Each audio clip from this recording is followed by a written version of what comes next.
ইতিহাসগুলো দেখো, আল্লাহ পাকের ফেরেশতারা দুইবার সব থেকে বেশি কেঁদেছিলেন। কবার? এক হযরত ইব্রাহিম খলিলুল্লাহকে আল্লাহ পাক যখন পরীক্ষা নিয়েছিলেন, ইব্রাহিম রে তোমার বাচ্চাটা আমি আল্লাহ দিলাম, 90 বছর পার হয়ে যাবার পরে একটা সন্তান, ওই সন্তানটাকে আমার রাস্তাতে কুরবানি করে দাও। হযরত ইব্রাহিম আলাইহিস সালাম হযরত ইসমাঈল আলাইহিস সালামকে এইভাবে যখন জবাইটা করতে যাবে, ছুরিটা হাতে নিয়ে চারবার বাচ্চার মাথার চুলটা উঁচু করেছে, এইভাবে চালাতে যাবে, আসমানের দিকে তাকিয়ে বলেছিলেন, আমার আল্লাহ, আমার বাচ্চা আমার কাছে আগে নয়, আপনি আমার কাছে আগে।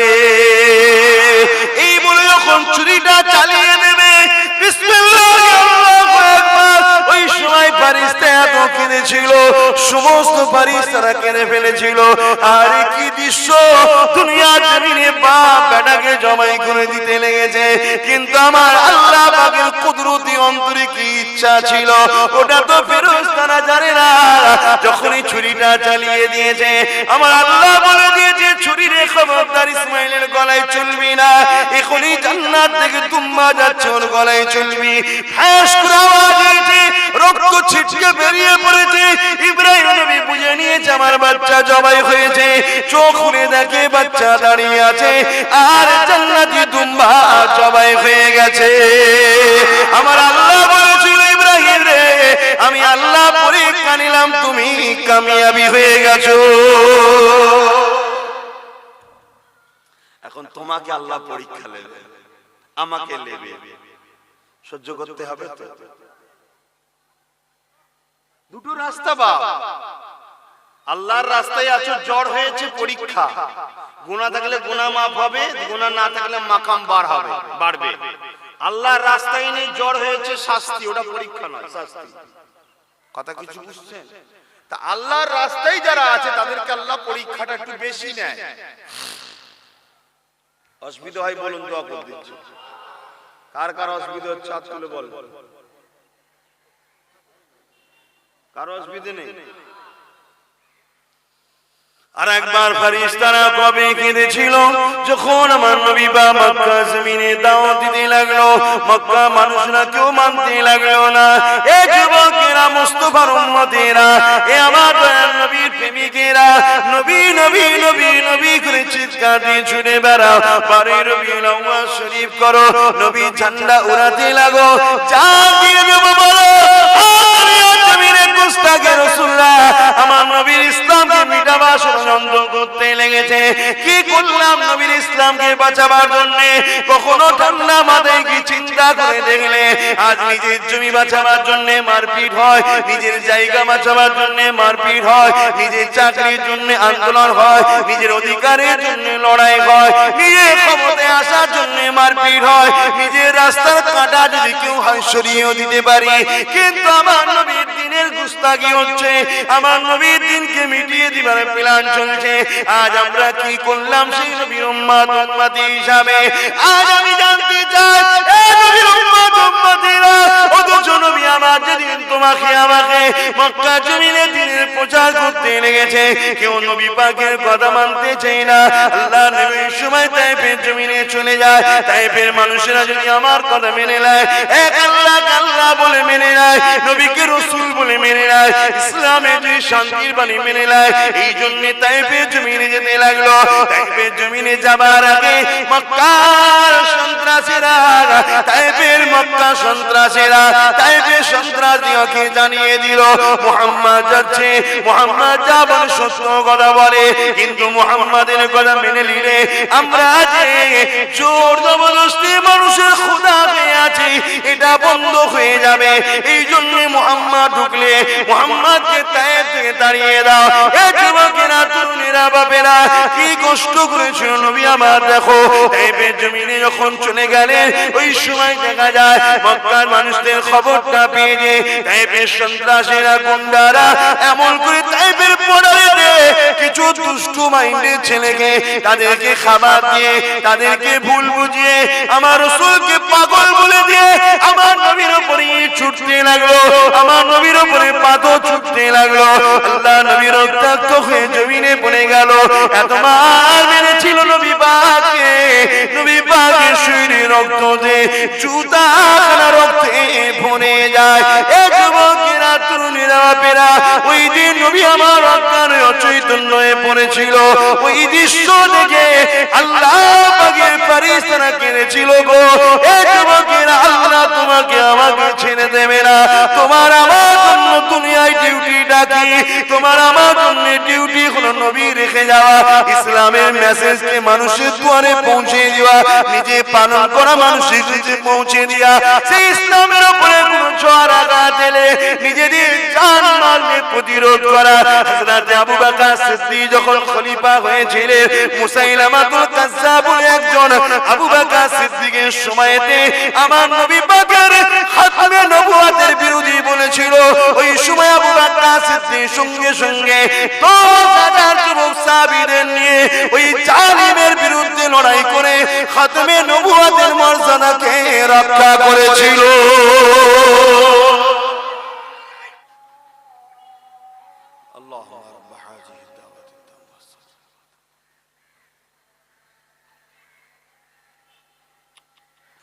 দরুদ শরীফ আল্লাহুম্মা সাল্লি আলা মুহাব্বতে পড়ুন আলা আলি সাইয়্যিদিনা।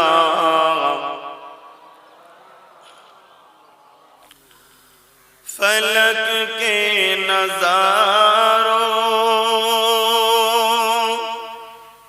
ज़मीं की बहारों खुशी सब मनाओ हुजूर आ गए हैं, हुजूर आ गए हैं, हुजूर आ गए हैं, हुजूर आ गए हैं, हुजूर आ गए हैं।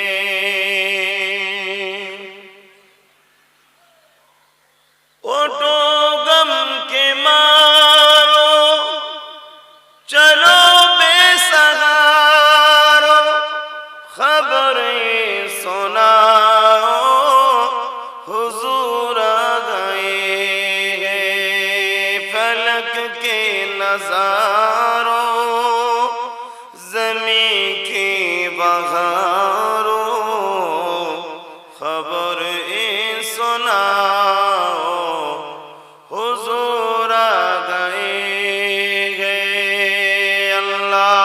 अल्लाहुम्मा सल्ली अला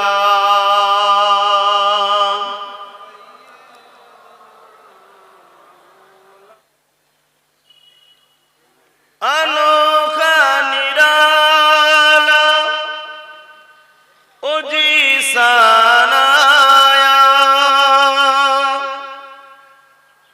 अनोखा निराला ओ जी सनाया, ओ सारे रसूलों का सुल्तान आया। ओटो गम के मारो चलो बेसहारो, खबर सुनाओ हुजूर आ गए हैं। अल्लाहुम्मा सल्ली अला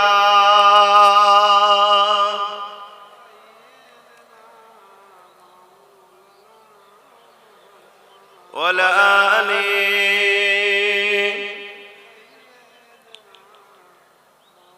একটু রোদে কষ্ট হচ্ছে না আপনাদের? যাদেরকে রোদ লাগছে কি করা যাবে বলুন না?